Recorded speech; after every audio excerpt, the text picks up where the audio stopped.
오늘이 1월 26일인데요.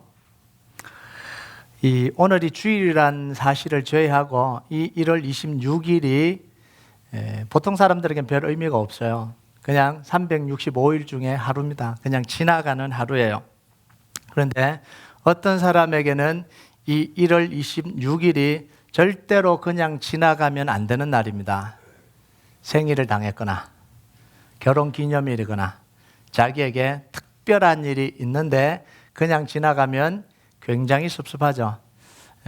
결혼한 남자들이 아내의 특별한 날을 그냥 지나치면 1년을 갈굼과 괴로움 속에 살아야 됩니다. 안 갈구는 것 같은데 은근히 갈궈요. 그러니까 잘 지나가셔야 됩니다. 참고로 저는 올해 임무를 성공적으로 완성했습니다. 1년 365일은요, 우리가 의미를 부여하기 전까지는 평범한 날이에요. 우리가 그날의 의미를 부여하는 순간 그날이 특별한 날이 되는 거예요. 여러분, 왜 우리가 그 한 날의 의미를 왜 부여할까요? 그날에만 할 수 있는 일이기 때문에 그래요. 그날에만 얻을 수 있는 유익이 있거든요. 그날에만 느낄 수 있는 감정이 있어요. 그날에만 받을 수 있는 축복이 있습니다. 그래서 그날을 특별하게 지정을 하는 거예요. 여러분, 좀 별나다 그럴까요? 왜 그렇게 지정해서 해야 되냐? 이건 인간이 만든 게 아니라 하나님이 제일 먼저 하신 일이에요. 하나님이 제일 먼저 이 날을 특별하게 만드는 걸 하나님이 시작하신 거예요. 창세기 2장 3절 같이 한번 읽어볼까요? 같이 읽겠습니다. 시작. 하나님이 그 일곱째 날을 복되게 하사 거룩하게 하셨으니 이는 하나님이 그 창조하시며 만드시던 모든 일을 마치시고 그날에 안식하셨습니다. 그날을 복되게 하고 거룩하게 하셨다. 이게 첫 번째 이 스페셜한 날이에요. 이 세상이 창조되고 난 뒤에 첫 번째 스페셜한 날이 뭐냐면 안식이래요. 하나님이 거룩하고 복되게 한 날이에요. 여러분, 사람들이 어떤 날을 특별한 의미를 매기고 복되게 해도 그날이 특별한 날이 되잖아요. 자, 그런데 시간을 창조하시고 날짜를 창조하신 하나님이 그날을 복되게 했다는 건 이건 놀라운 일이에요. 그 속에 얼마만큼 축복이 있겠어요. 여러분, 하나님이요, 특별한 날을 정해서 우리가 그날을 기념하게 하시면서 하나님이 우리에게 주시려고 하는 특별한 축복이 있는 거예요. 특별한 말씀이 있는 거예요. 특별한 은혜가 있는 거예요. 이걸 뭐라고 부르냐면 절기라고 부릅니다. 이게 성경에 나오는 절기예요. 여러분, 1절을 우리 한번 읽어볼까요? 1절 같이 읽겠습니다. 시작. 아비벌을 지켜 내 하나님 여호와께 유월절을 행하라. 이는 아비벌에 내 하나님 여호와께서 밤에 너를 애굽에서 인도하여 내셨습니다. 하나님은 이스라엘 백성들에게 뭐라 그러냐면 아비벌을 특별한 날로 정해라 이렇게 명령을 하셨어요. 스페셜한 날로 만들어라. 정확하게 말하면 아비벌 14일입니다. 이 아비벌은 우리나라의 이 달력으로 따르면 3월에서 4월 정도에 돼요.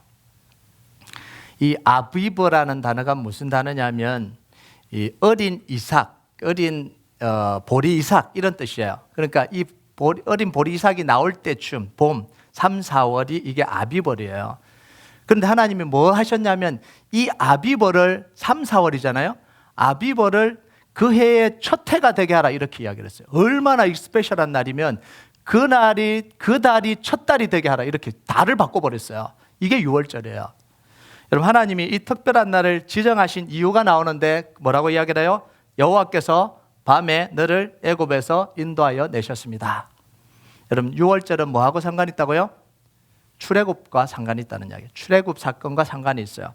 여러분, 출애굽 때 무슨 일이 있었냐면 출애굽은 10가지 재앙 중에 마지막 재앙인 장자 죽음과 관계가 있습니다. 우리 같이 한번 읽어볼까요?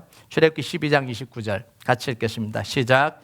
밤중에 여호와께서 애굽 땅에서 모든 처음 난 것 곧 왕위에 앉은 바로의 장자로부터 옥에 갇힌 사람의 장자까지와 가축의 처음 난 것을 다 치심해.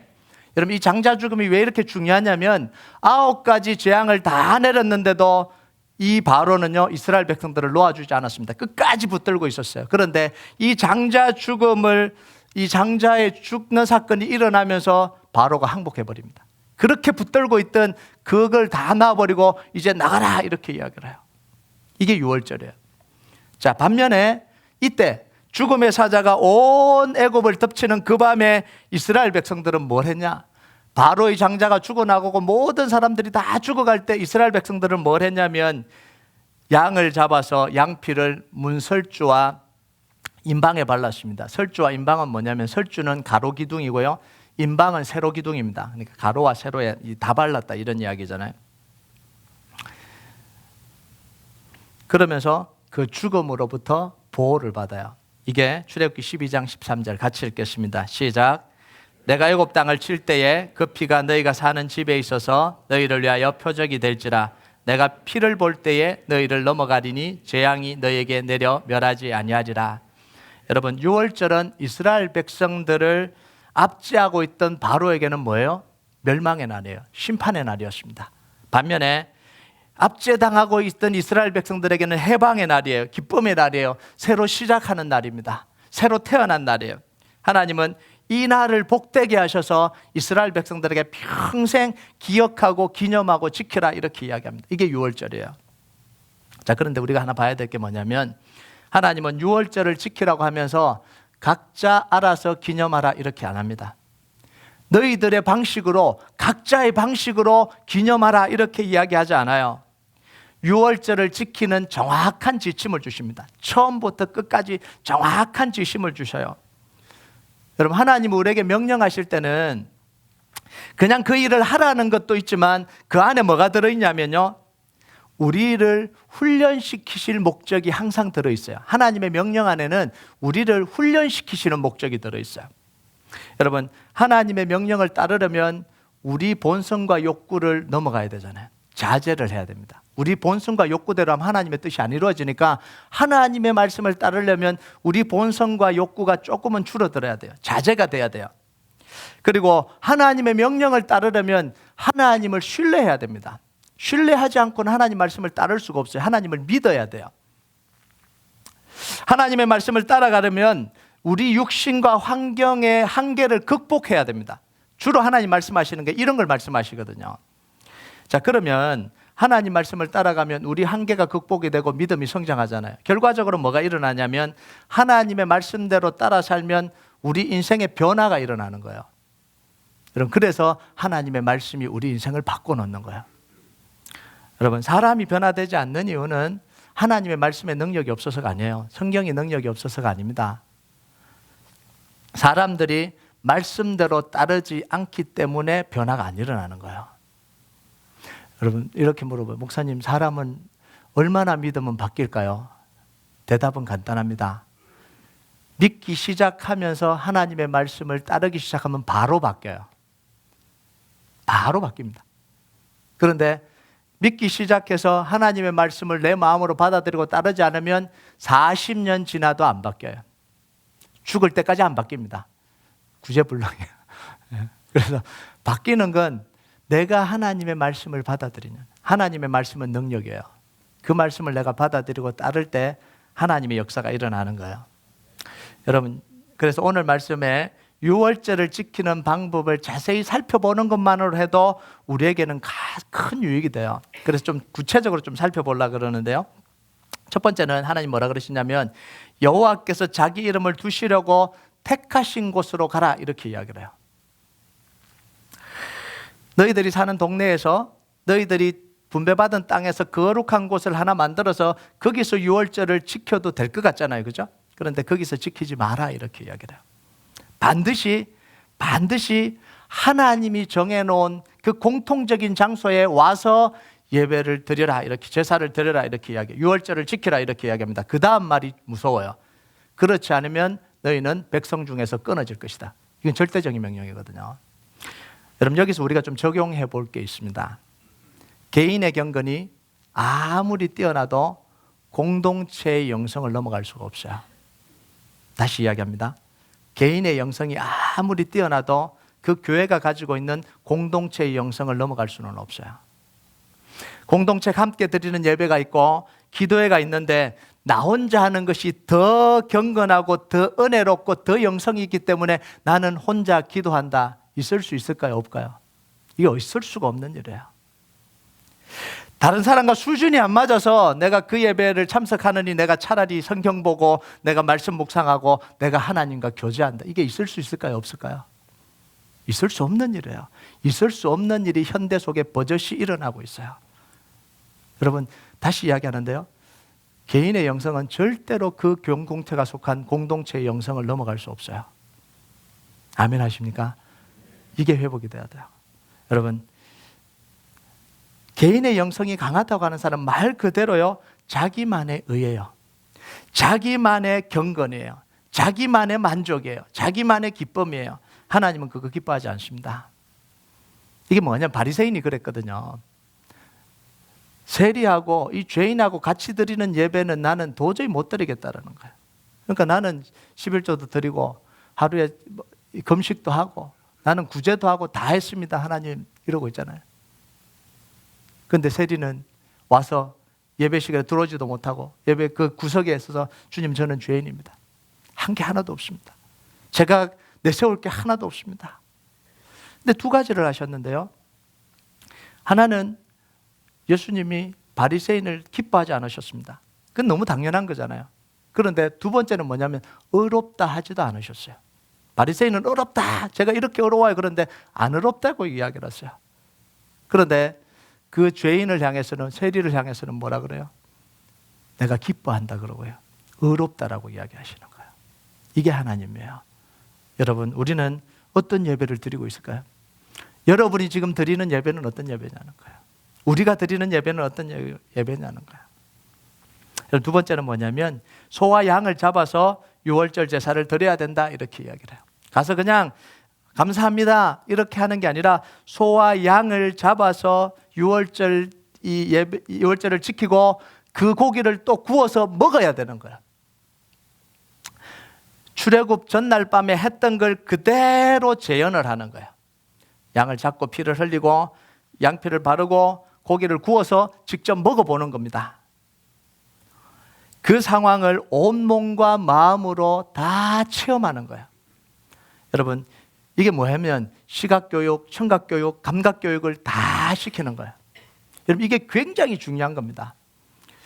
제가 군대 이야기 안 하려고 그러는데 우리나라 군대는 특수한 부대를 빼고는 다 총을 쏘는 것보다 삽질을 더 잘합니다.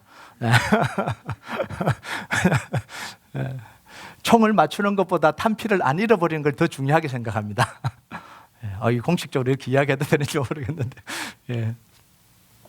교육을 어떻게 시키냐면요, 총 쏘는 법을 하면 총을 이렇게 잡는 거야, 이렇게 쏘는 거야, 이렇게 쏴, 다 봤지? 나중에 쏠 때 이렇게 쏴, 그리고 이제 오늘부터 작업 나가자, 이렇게 하는 거예요. 다 본 걸로 끝나는 거예요. 한번 앞에서 시범을 보여주면 똑같이 다 해야 되잖아요. 유치하고 시간 낭비라고 그걸 안 하는 거예요, 그걸. 근데 간단하잖아. 이렇게 매는 거야. 매듭은 이렇게 매는 거야. 앞으로 맬 때 이렇게 매. 그럼 교육이 끝나는 거예요. 그걸 다 시범을 해보고 반복을 연습을 해야 되잖아요. 그걸 안 해요. 그러니까 실제로는 능력이 없는 거예요. 다 아는 것 같은데 해볼 때는 못 하는 거예요. 여러분, 우리가요, 신앙생활 하면서요, 여기서 문제가 찾아오는 거예요. 보고, 듣고, 말하는 걸로 끝이 나버렸어요. 한국교회가. 오늘 현대교회가요, 보고, 듣고, 말하는 걸로 끝났어요. 앞에서 찬양팀이 찬양을 막 하면 은혜가 느껴지는데 자기 속의 체험은 없어요. 봉사를 해봐야 돼요. 교사를 해봐야 되는 거예요. 선교지도 가봐야 되는 거예요. 누군가를 섬겨봐야 되는 거예요. 내 손으로 그걸 직접 만져봐야 되는 거예요. 그런데 오늘날 교회는요, 갔다 오면 보고하죠. 예배 잘 드리게 해주죠. 은혜롭게 예배 다 하죠. 다 하니까 자기도 그걸 하고 있다고 생각을 해요. 그 정도는 자기도 알고 있다고 생각하고 하고 있다고 생각해요. 그런데 전혀 하지 않는 거예요. 세 번째는요, 이 무교병을 먹지 말고 7일 동안 무교병만 먹어라, 이렇게. 유교병은 뭐냐면 누룩이 들어가서 고물도 치지고 이 맛도 들어가서 이렇게 맛있게 된 게 이게 유교병이에요. 이 무교병은 뭐냐면 발효되지 않은 밀가루만 그냥 해서 구운 걸 이게 무교병이라고 이야기해요. 어떤 맛도 없어요. 그냥 밀가루 맛이에요. 여기서 무교병을 뭐라고 불러요? 고난의 떡이다 이렇게 이야기해요. 고난의 떡이다. 여러분 이스라엘 백성들이 애굽에서 탈출할 때 준비하고 탈출하지 않았습니다. 바로가 보내줄 거라고 기대하지 않았어요. 그런데 갑자기 그날 밤에 6월절 날 죽음의 사자가 덮치면서 바로가 깜짝 놀라면서 다 쫓아내버렸습니다. 눈에 보기도 싫으니까 지금 당장 나가라 그러니까 이스라엘 백성들이 나올 때 뭘 챙기고 나올 수가 없잖아요. 이 밀가루 반죽에다가 이스트를 넣어서 부풀려서 빵을 만들 준비를 해야 되는데 그럴 시간이 없었어요. 그러니까 그냥 밀가루 반죽을 어깨 메고 그냥 뛰쳐나온 거예요. 그래서 이들이 먹을 수 있는 거라고는 유일하게 뭐냐면 밀가루 반죽을 불에 구워서 그냥 먹는 이 무교병밖에 먹을 게 없었던 거예요. 고난당하고 힘든 때를 기억하는 게 바로 이 무교병이에요. 여러분 그런데 가나안 땅은 어떤 땅이에요? 먹을 게 풍부한 땅입니다. 손만 뻗으면 맛있는 이 떡들이 다 이렇게. 저는 떡을 별로 좋아하죠. 떡 종류를 잘 몰라요. 그런데 얼마나 맛있는 떡들이 많아요. 유교병이 사방에 널려 있어서 마음만 먹으면 언제든지 먹을 수 있어요. 그런데 6월절이 되면 뭐 하라고요? 다 치우라는 거예요. 옆에 두지도 말라는 거예요. 싹 치워서 누룩이란 누룩은 싹 없애버리라는 거예요. 이게 무슨 이야기냐면 스스로 불편함 속으로 들어가라는 거예요. 스스로 고난 속으로 들어가라는 거예요. 여러분 이거 왜 명령하셨냐면 인간의 본성을 너무 잘 알기 때문에 그래요. 하나님이요. 내가 편안한 상황에서는요 어려웠던 상황을 제대로 기억하지 않아요. 자기가 편안하면요. 따뜻한 침대에 누워서 배고프고 고난당하는 사람을 기억할 수 없어요. 풍부한 상황에서 고난을 제대로 기억할 수가 없어요. 사람의 몸과 마음은 가만히 있으면 더 어느 방향으로 가죠? 더 편안한 방향으로 가는 게 이게 사람의 몸이에요. 사람의 본성이에요. 안락한 방향으로 가요. 결국은 방종하고 타락하는 방향으로 흐르게 돼 있는 게 이게 인간의 몸이에요. 내가 믿음으로 살고 싶어도 잘 안 사라지는 이유는 뭐냐면 이 몸뚱아리를 우리가 갖고 살아가고 있기 때문에 그래요. 놀고 싶은 몸뚱아리, 즐기고 싶은 몸뚱아리, 먹고 싶은 몸뚱아리가 자꾸 있으니까 다이어트가 안 되는 거예요. 제가 요즘 굶고 있거든요. 디민 2주간 수업한다고요. 살이 5파운드가 늘어버렸어요. 그래서 안 되겠다 싶어서 점심만 먹고 저녁을 안 먹기로 했는데요. 이 몸이 얼마나 먹기를 원하는지 몰라요. 싸운다고 요즘 너무 힘들어요. 너무 힘들어요. 네. 좀 더 자자, 좀 더 졸자, 좀 더 눕자. 이게 인간의 본성이잖아요. 여러분 사도 바울은요 이걸 너무 잘 알았습니다. 그래서 뭐라고 이야기하냐면 스스로 절제해요. 스스로 불편함 속으로 들어가고 스스로 고난 속으로 들어가요. 이런 고린도전서 9장 26절 27절 한번 읽어볼까요? 같이 읽겠습니다. 시작. 이기기를 다투는 자마다 모든 일에 절제하나니 그들은 썩을 승리자의 관을 얻고자 하되 우리는 썩지 아니할 것을 얻고자 하노라.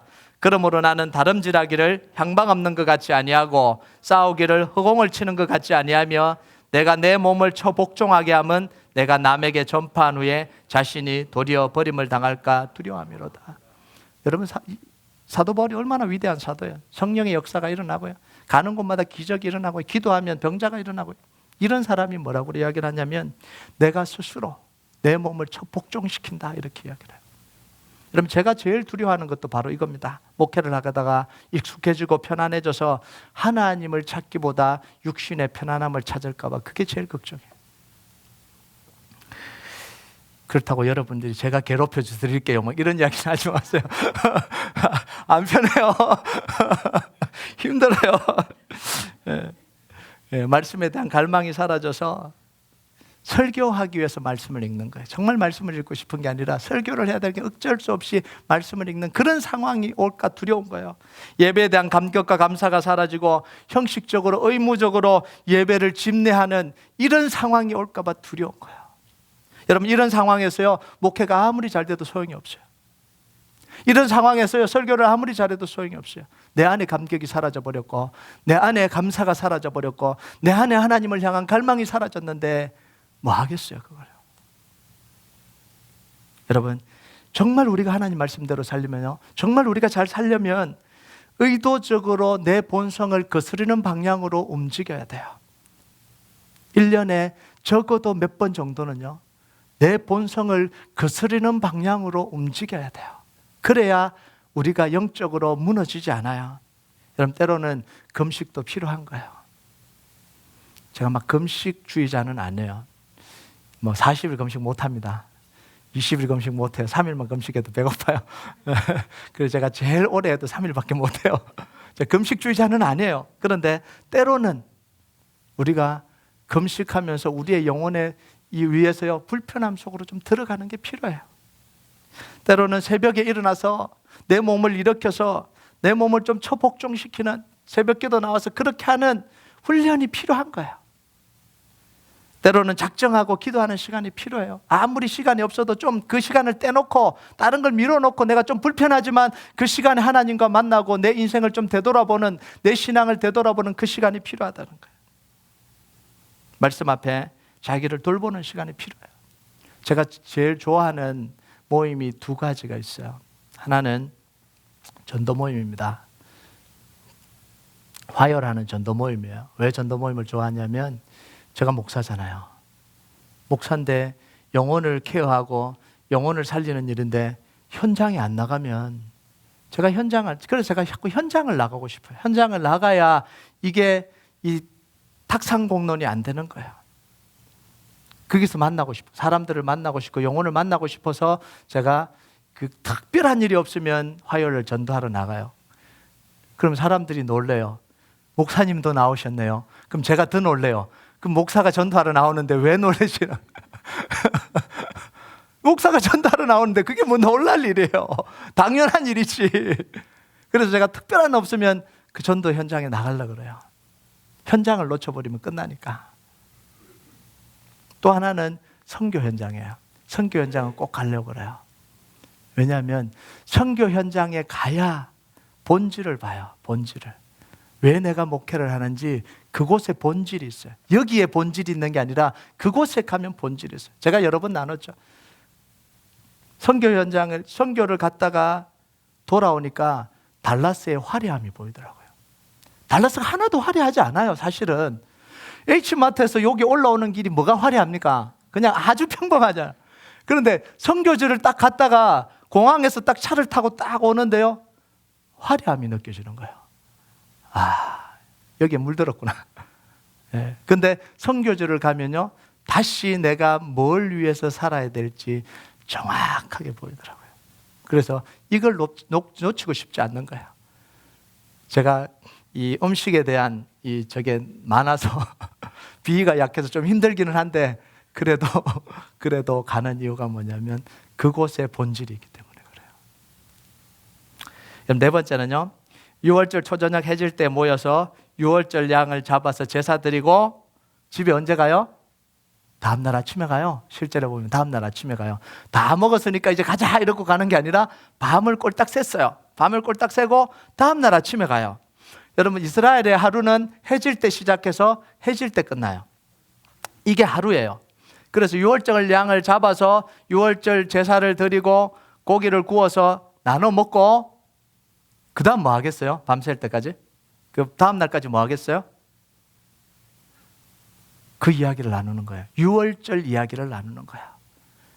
그 사람들이 살아있었다면요, 그때 우리가 얼마나 두려움 속에 떨었는지, 하나님이 어떻게 우리를 구원하셨는지 그 이야기를 계속해서 밤새도록 나누는 거야.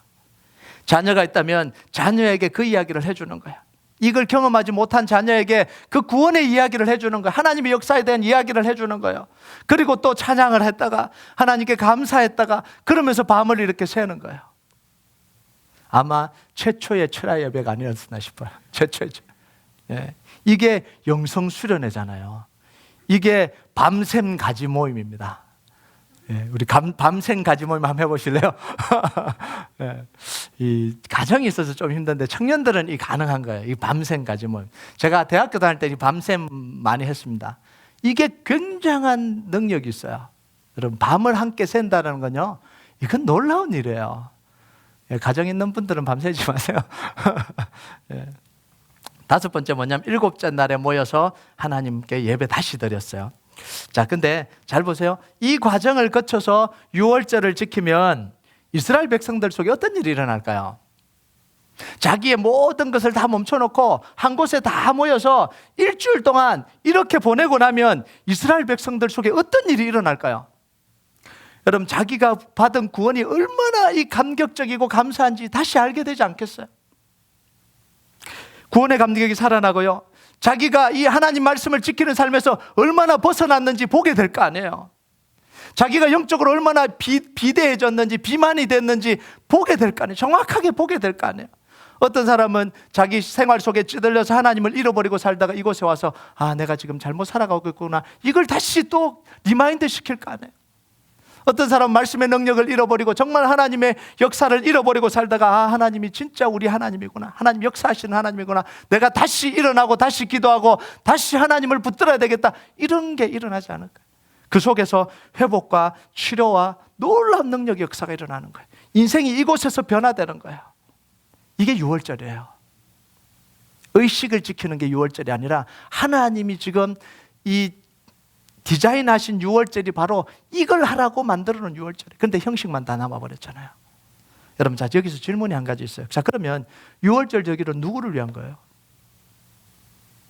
유월절 절기의 주인은 하나님이에요. 하나님의 뜻대로 다 해야 돼요. 하나님이 시키신 대로 다 해야 돼요. 모든 관심이 다 하나님께로 가야 돼요. 우리가 하고 싶은 대로 못 해요. 하나님이 하라는 대로만 다 따라가야 돼요. 자, 그러면 내 상황도 다 조정하고 내 육신의 욕구도 다 누르고 내가 하고 싶은 거 못하고 하나님이 하고 싶은 대로 다 해야 돼요. 누구를 위한 거죠? 네, 근데 그 과정에서 누가 유익을 누리죠? 하나님이 유익을 누리나요? 우리가 유익을 누리는 거예요. 그 모든 유익은 다 누구에게 오냐면 우리에게 오는 거예요. 하나님의 뜻대로 다 했는데, 하나님 원하는 대로 다 했는데 그 유익은 다 누가 누리냐면 다 우리가 누리는 거예요. 이게 유월절의 유익이에요. 이게 절기를 만드신 하나님의 뜻이에요. 느헤미야 8장 10절 한번 볼까요? 느헤미야 8장 같이 읽겠습니다. 시작. 느헤미야가 또 그들에게 이르기를 너희는 가서 살찐 것을 먹고 단 것을 마시되 준비하지 못한 자에게는 나누어 주라. 이날은 우리 주의 성일이니 근심하지 말라. 여호와로 인하여 기뻐하는 것이 너희의 힘이니라. 아멘. 여호와로 인하여 기뻐하는 것이 누구의 힘이라고요? 너희의 힘이라는 거예요. 여러분, 하나님을 왕으로 섬기고 하나님을 사랑하고 하나님을 온전히 복종할 때 가장 큰 유익을 누리는 게 누구냐면 바로 우리예요. 그래서 하나님이 뭐라고 이야기하냐면 이스라엘아 들으라. 우리 하나님 여호와는 유일한 여호와시니 너는 마음을 다하고 뜻을 다하고 힘을 다하여 내 하나님 여호와를 사랑하라.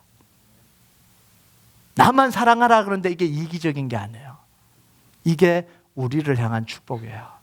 여러분, 이스라엘 백성들이 바로를 섬기면 섬길수록 어떻게 됐어요? 고통을 받았어요. 바로를 섬기면 섬길수록 압제를 당했어요. 바로를 섬기면 섬길수록 너무너무 힘들었습니다. 그래서 살려달라고 소리를 쳤잖아요. 그런데 하나님은 섬기면 섬길수록 기뻐요. 하나님은 섬기면 섬길수록 감격이 있어요. 하나님은 섬기면 섬길수록 우리 안에 힘이 나요. 여러분, 그래서 제가 제일 좋아하는 찬양 중에 하나가 뭐냐면 주 내 맘에 오신 후에 주 날 인도하시네. 주께 내 맘 드린 후에 더욱 섬길수록 더 귀한 주님, 더욱 섬길수록 더 귀한 주님, 더욱 사랑할수록 주 날 사랑해. 매일 내 맘에 기쁨이 넘치네. 더욱 섬길수록 더 귀한 주님. 저는 이 찬양을 부르면요 눈물이 나요. 그냥 안 불러지더라고요. 그래서 오늘도 안 부릅니다. 엄치라서 안 부르기도 하지만 또 눈물이 날까 봐 안 불러요. 여러분, 더욱 섬길수록 더 귀한 주님, 내가 더욱 사랑할수록 주님이 날 더 사랑해 주시고요, 매일 내 마음에 주님을 섬기는 걸 생각하면 기쁨이 넘쳐요. 여러분, 하나님이 여러분에게 더욱 섬길수록 더 귀한 주님, 더 힘이 되고 능력이 되는 하나님이 되시길 주님의 이름으로 축복합니다. 이쯤 되면 자연스럽게 드는 생각이 있어요. 6월절이 이렇게 중요하면 성경에 나온 대로 6월절 지켜야 되는 거 아니냐는 거예요. 그죠? 6월절이 이렇게 중요한데 왜 우리가 6월절을 안 지키죠? 오늘날 기독교는 왜 6월절을 안 지키죠? 이렇게 중요한 6월절인데 하나님을 제대로 섬기기 위해서 잃어버린 6월절을 다시 회복해야 되는 거 아닙니까? 우리 6월절을 다시 회복합시다. 6월절 기도에 할렐루야. 설득 당하려고 그러죠, 그죠? 이게 주로 이단들이 하는 논리예요. 주로 이단들이 이렇게 이단들이. 주로 안식교와요, 하나님의 교회, 이 하나님의 교회가 뭐예요? 안상홍 정인회가 바뀌어서 하나님의 교회가 됐어요. 이들의 논리예요. 이들이 뭐라고 주장하냐면 오늘날 기독교는 이런 것을 지키지 않기 때문에 변질된 교회들이고 유월절과 안식일을 지키는 자기들이 참 교회라고 이렇게 주장을 합니다. 설득되죠, 그죠? 설득될 수 있어요. 제가 설명을 해드릴게요. 왜 우리가 유월절을 안 지키는지. 유월절은 유월절 자체만으로는 아무런 의미가 없어요. 예수님의 십자가가 있기 때문에 유월절이 의미가 있어요. 구약에 있는 모든 것, 성막, 율법, 안식일, 절기는 예수님이 십자가 사건이 있기 때문에 의미가 있어진 거예요. 그것 자체로는 그냥 형식에 불과해요. 아무것도 없어요. 왜냐하면 이 모든 것들은 예수님과 예수님의 십자가 사건을 보여주는 그림자에 불과하기 때문에 그래요. 여러분, 실체가 없는데 어떻게 그림자가 있어요? 실체 없는 그림자가 어디 있어요? 자, 보세요. 골로새 2장 16절 17절 같이 읽겠습니다. 시작. 그러므로 먹고 마시는 것과 절기나 초하루나 안식일을 이유로 누구든지 너희를 비판하지 못하게 하라. 이것들은 장래일의 그림자이나 몸은 그리스도의 것이니라. 장래일의 그림자예요. 몸이 뭐예요? 실체는 예수 그리스도라는 거예요. 성경은요, 예수님이 유월절 어린 양이 되신다는 사실을 분명하게 말씀하고 있습니다. 고린도서 5장 7절 같이 읽겠습니다. 시작. 너희는 누럭 없는 자인데 새 덩어리가 되기 위하여 묵은 누럭을 내버리라. 우리의 유월절 양 곧 그리스도께서 희생되셨느니라. 분명하게 유월절 양 예수님이 희생되셨다 이렇게 이야기를 하잖아요. 여러분, 예수님은 십자가 지시기 전에 제자들과 함께 이 마지막 유월절을 그렇게 함께 하기를 갈망했다 이렇게 이야기를 합니다. 누가복음 22장 14절 15절 같이 읽겠습니다. 시작. 때가 이름에 예수께서 사도들과 함께 앉아서 이르시되 내가 고난을 받기 전에 너희와 함께 이 유월절 먹기를 원하고 원하였노라. 왜 그랬겠어요? 예수님이 유월절 어린 양이니까. 이걸 우리는 주의 만찬이다 이렇게 불러요. 마지막 만찬이다 이렇게 불러요. 이때 예수님이 뭐 하셨어요? 떡을 떼서 제자들에게 주시면서 뭐라고 이야기를 해요? 받아 먹어라. 이것은 내 몸이다 이렇게 이야기를 해요. 포도주를 따라서 잔을 주시면서 뭐라고 이야기해요? 받아 마시라. 이것은 죄 사함을 얻게 하려고 많은 사람을 위하여 흘리는 바 나의 피 곧 언약의 피다 이렇게 이야기를 해요. 유월절날 양이 찢기고 이 죽어서 피 흘려서 이스라엘 백성들의 이 죽음의 사자를 막았던 것처럼 예수님은 자기 몸을 친히 찢으시고 피 흘리셔서 우리에게 구원의 역사를 주신 거예요. 이게 십자가 사건이잖아요. 성경은 호세아 선지자를 통해서 구약의 모든 절기와 안식일이 폐해지게 될 것이다 라고 예언을 해요. 호세아서 2장 11절 같이 읽겠습니다. 시작. 내가 그의 모든 희락과 절기와 월삭과 안식일과 모든 명절을 폐하겠고. 언제 폐한다는 이야기예요? 바로 예수님이 오셔서 십자가 지시고 구약의 모든 예언을 완성하실 그때예요. 여러분, 유월절은 예수님의 십자가 사건으로 완전히 대치가 됐어요. 이제 예수님의 십자가 사건을 통해서 유월절을 재해석해야 됩니다. 십자가에서 유월절로 가야 돼요. 지금 와서 유월절을 다시 지켜야 된다는 거, 이건 뭐죠? 예수님의 십자가 사건을 부정하는 거예요. 무서운 거예요. 어떤 이유를 들어서라도 십자가 사건으로 해석하지 않고 그냥 유월절을 지켜야 된다고 주장하는 건 다 이단입니다. 제가 공개적으로 이야기합니다. 유월절을 다시 지켜야 된다라고 하는 건 다 어떤 이유에서든 다 이단입니다.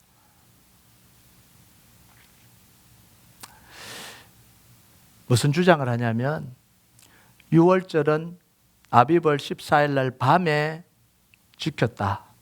그런데 오늘날 교회에서는 성만찬을 주일날 낮에 하니까 그건 유월절이 아니다. 이게 하나님의 교회의 주장이에요. 웃긴 이야기를 하는 거죠. 웃긴 이야기를. 이단들이 이렇게 이야기해요. 왜 그러면요, 이 구약에 있는 사건들을 왜 자꾸 부각을 시킬까요? 유월절, 초막절, 이런 걸 왜 부각을 시킬까요? 예수 그리스도를 약화시키고 있는 거예요. 십자가 사건을 약화시켜요. 그래야 누가 등장할 수 있어요? 교주가 등장할 수 있거든요.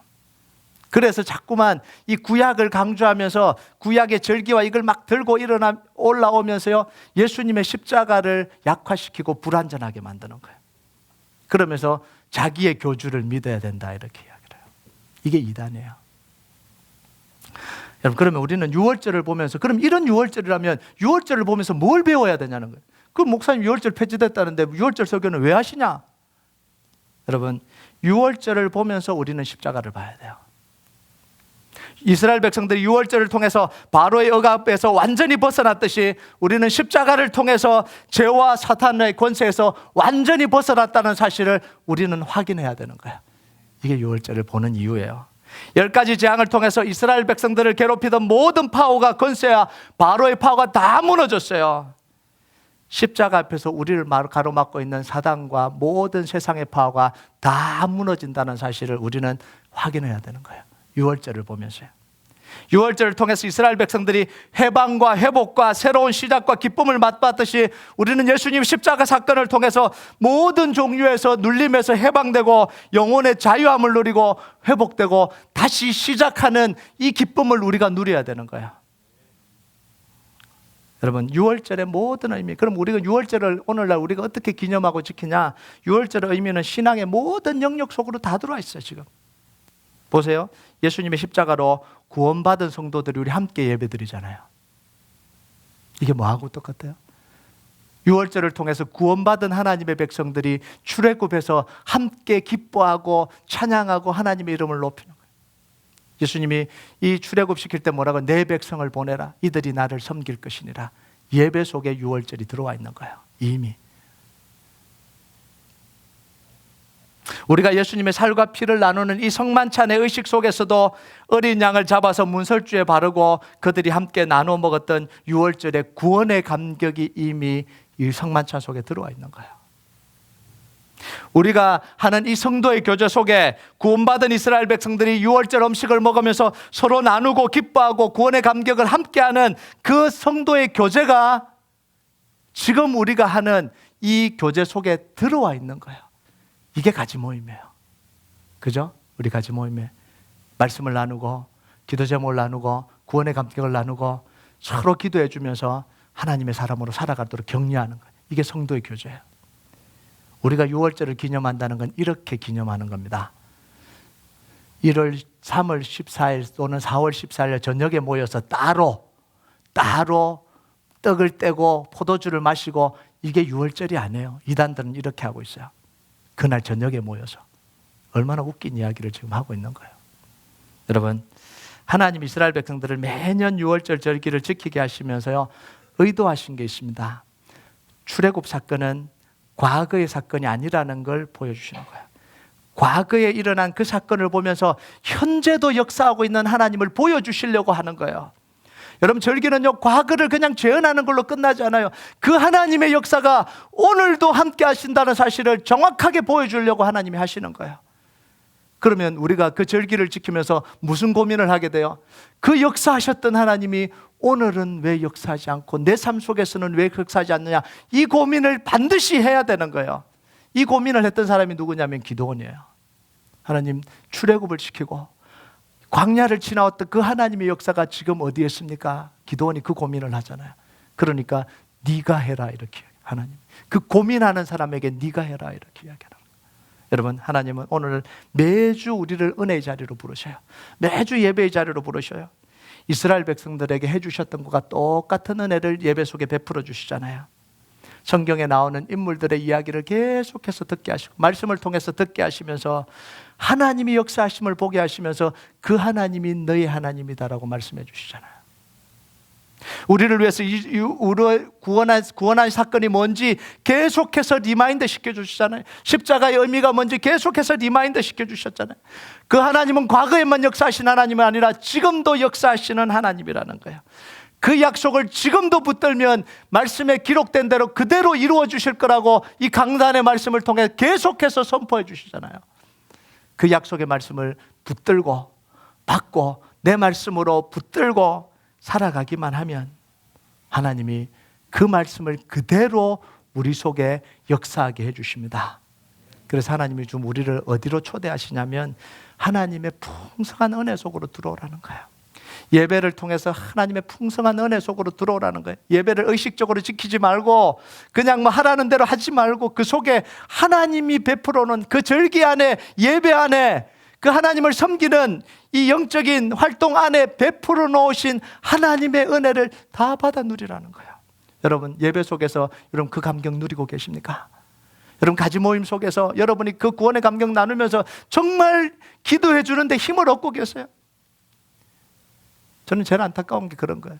가지 모임을 하면 뭐 그렇다는 이야기가 아니라 상상을 해보면 기도해 주는데 아유, 이 기도 언제 끝나나, 지루하다, 이러지 마시고요. 여러분, 그 가지원들이 내가 기도 제목 나눌 때 함께 모여서 정말 그 마음으로, 하나님의 마음으로 함께 기도해 주는 게 그게 얼마나 감격적인 일이에요. 전 매주 와서 우리 성도들이 와서 좀 흘러놓고 좀 기도해 줬으면 좋겠어요. 그게 얼마나 감격적인 거예요. 여러분, 예배를 통해서, 기도회를 통해서, 금요회복 집회를 통해서요. 제가 금요회복 집회인데, 금요회복 집회 보면요, 이야기를 해도 되는지 모르겠는데, 예, 통성기도만 끝나면 나가는 분들이 있는 것 같아요. 기도하러 왔으면 기도하세요. 금요일날 기도하려고 따로 왔는데 그때 기도 안 하면 언제 기도해요? 좀 충분히 좀 나가려고 그러지 마시고 좀 앉아서 하나님과 좀 독대하면서 좀 충분히 기도하세요. 그게 능력이고 그게 힘이잖아요. 중간으로 세서 이제 마무리를 해야 되는데, 여러분, 오늘 말씀을 통해서요, 십자가 은혜가 여러분의 삶 속으로 흘러들어오길 바랍니다. 하나님의 말씀이 여러분 속에 흘러들어와서 여러분이 영혼이 회복되고 다시 일어나고 다시 삶이 시작되는, 정말 여러분이 가진 것으로가 아니라 하나님이 말씀하신 것으로 말미암아 여러분의 인생이 다시 시작되는 그런 축복이 있길 주님의 이름으로 축복합니다. 우리가 찬양하도록 하겠습니다.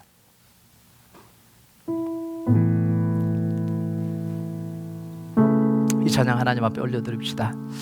나를 죄로부터 자유케 하셨네. 시험을 이기고 승리를 얻었네. 갚을 수 없는 사랑으로 나를 채우시네. 할렐루야. 주보혈 능력이 또다시 초라하게 넘어진데도 더 없는 은혜와 이길 힘 주시며 갚을 수 없는 사랑으로 나를 채우시네. 할렐루야. 주보혈 능력이 또다. 우리의 고백으로 이 찬양 하나님 앞에 같이 올려드리도록 하겠습니다.